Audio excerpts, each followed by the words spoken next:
இப்போ ஏரிகள் நீர்நிலைகள் இதெல்லாம் அழித்து விட்டு கட்டலாமான்னு கேட்குறேன். ஆமாம். சரி, நீங்கள் காஞ்சிபுரம் மாவட்டத்துக்கு பேர் ஏரிகள் மாவட்டம் தான் பேர். அப்போது நீர்நிலைகள் இல்லாமல் எப்படி முடியும்? நீங்கள் வந்து எந்த ஒரு திட்டமாக இருந்தாலும் கோயில் அடிபடும், கிராம மக்கள் வெளியேற்றப்படுவார்கள். மேட்டூரில் நீங்கள் தண்ணி இறங்குச்சுன்னு வச்சுங்க, சர்ச்சு தெரியும், ஒரு சில தெரியும், ஒரு கோயில் தெரியும். அப்போ என்ன அர்த்தம்? மக்கள் வாழ்ந்துருக்க அர்த்தம். இன்னைக்கு மேட்டூர் மட்டும் கட்டப்படவில்லை என்றால் டெல்டா இருக்குமா?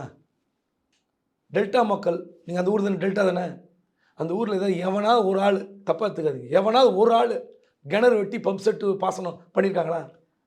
கிணறு பாசனம் கிடையாது. ஏன் இல்லை? ஆற்று பாசனம், வாய்க்கால் பாசனம். ஏன் தண்ணியே வரலனாலும் வறட்டு பூமியாக வச்சுக்கிட்டு ஏன் போர் போடல? ஏன் கிணறு வெட்டல? ஏன்னா தண்ணி வருன்ற நம்பிக்கை. இன்னைக்கு வைகை டேமை வந்து எத்தனை மக்கள் வெளியேற்றப்பட்டார்கள், அந்த கண்ணீர் கதைகள் உங்களுக்கு தெரியுமா? வைரமுத்து எழுதியிருக்காருல, அந்த பதிவு கேளுங்க. அந்த அந்த அந்த கிராமத்துலேருந்து வெளியே வந்தோம். 1954 மீனம்பாக்கம் நிலம் கையகப்படுத்த கட்டுறாங்கல்ல, அது என்ன நிலம்? விவசாய நிலம் தான். 1000 ஏக்கர். பல்லாவரம் ஜமீன் எல்லாம் எடுத்து பாருங்கள், லேண்ட் எடுத்து பாருங்கள்.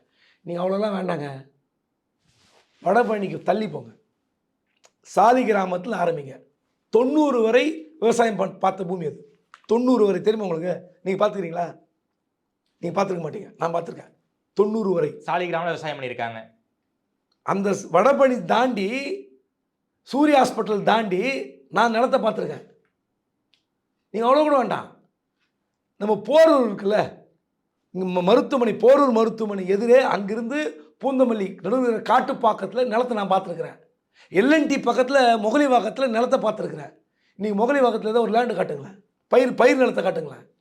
எல்லாம் ஹைரைஸ் அப்பார்ட்மெண்ட்டாக தான் இருக்குது. 90க்கு பிறகு தான் அந்த இடங்கள் மாறி இருக்கின்றன.